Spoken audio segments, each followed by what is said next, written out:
A proposta de emenda constitucional 32 de 2020, proposta gestada no Ministério da Economia pelo Paulo Guedes, enfim, sua equipe, ela prevê não apenas uma reforma, na verdade ela prevê uma mudança de caráter da administração pública brasileira. É fundamental ter essa dimensão como a dimensão principal dessa proposta. Ela amputa setores vitais da administração pública e, ao amputar setores vitais, na verdade, ela compromete a própria existência da administração tal como nós a conhecemos. A reforma administrativa não afeta só os servidores, afeta todos nós que utilizamos e dependemos de serviços públicos.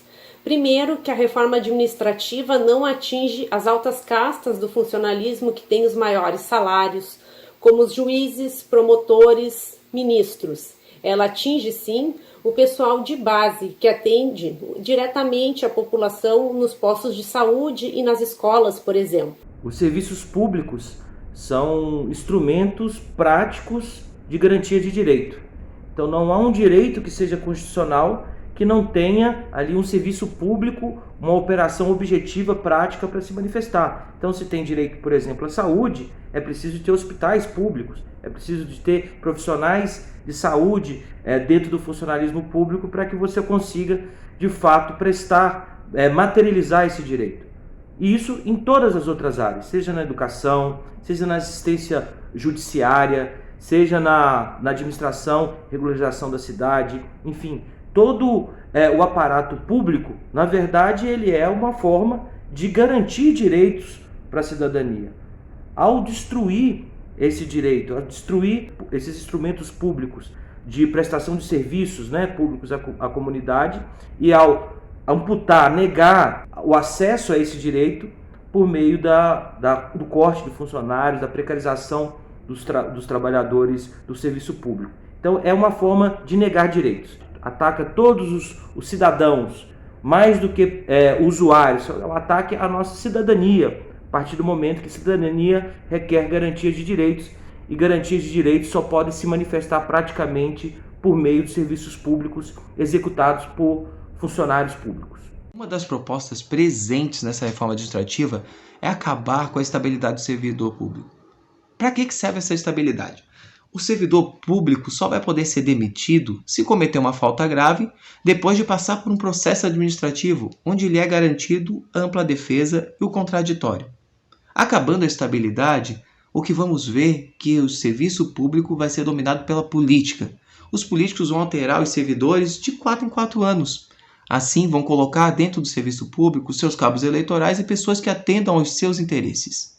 Isso é uma porta gigantesca para a corrupção, porque quem está lá vai atender os interesses de partidos e de políticos, e não da população, como nós, servidores públicos, atendemos.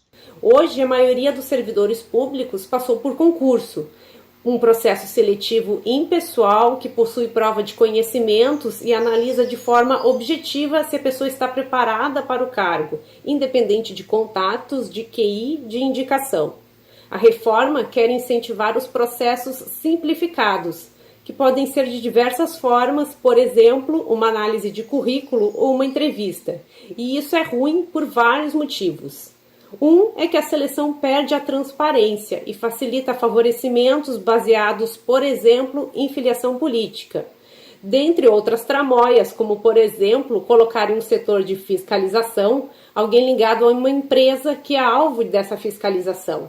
Funcionários fantasmas, rachadinhas, tudo isso pode aumentar com a reforma. Outro argumento utilizado para a reforma administrativa é que temos que diminuir o tamanho do Estado, enxugar a máquina pública, ou seja, que o Estado atue em menos lugares e com menos pessoal. Contudo, quem é que vai fazer esse serviço que é essencial à população? A iniciativa privada? E quais são os interesses da iniciativa privada? O interesse da iniciativa privada é o lucro. Então, ela faz de tudo para que os gastos sejam menores e os lucros sejam maiores, atendendo os interesses dos seus associados ou seus donos, e não o interesse da população. E como a gente já viu em vários casos da República, quando há essa mistura entre serviço público e iniciativa privada, casos de corrupção, lavagem de dinheiro propina, superfaturamento e desvio de dinheiro público são inegáveis. Então, a reforma administrativa vai abrir mais uma porta para a corrupção e também temos que levar em consideração que somos um país muito desigual. Um país que temos rincões onde só o serviço público chega para dar oportunidade, saúde e educação para a população.